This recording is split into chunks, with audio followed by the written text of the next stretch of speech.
In December 2025, the US brokered a peace deal between Congo and Rwanda to end a war that's killed thousands and displaced millions. There was just one problem.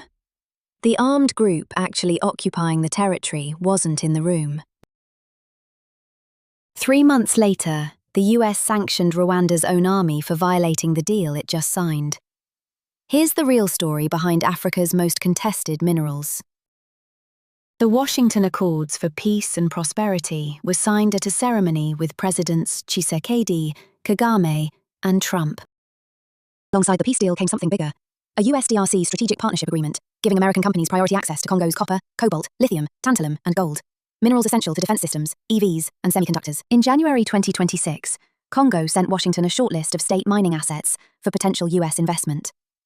Congo's first copper shipment under the new deal left for the US that same month. But the group actually controlling large parts of eastern Congo, the Rwanda-backed M23 militia, was never at the negotiating table. Here's what most coverage gets wrong. This isn't a peace deal with an economic side benefit. It's a minerals access deal, wearing a peace deal's clothes. The US ties its diplomatic and security backing directly to mineral access.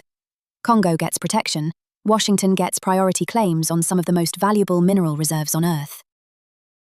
And because M23 wasn't part of the negotiation, the people actually holding the territory had zero reason to give it up. The contradictions didn't take long to surface. In January 2026, Congolese lawyers filed a constitutional challenge. The strategic partnership agreement was never presented to Congo's own parliament for approval. Then, in March, the US Treasury sanctioned Rwanda's defense force and 4 senior officials for continuing to arm and fight alongside M23, a direct violation of the peace deal Washington itself brokered. Fighting has continued in the east, and briefly reached toward Tanganyika province, home to some of Congo's richest lithium reserves. Congo got a peace deal signed in Washington. What it didn't get was peace on the ground, a say from its own parliament, or the armed group actually holding its territory at the table. Real question: is this a genuine path to stability, or the same resource extraction playbook Africa has seen for a century, just repackaged with a signing ceremony? Drop your take below. Next episode, back to the economy. Stay tuned.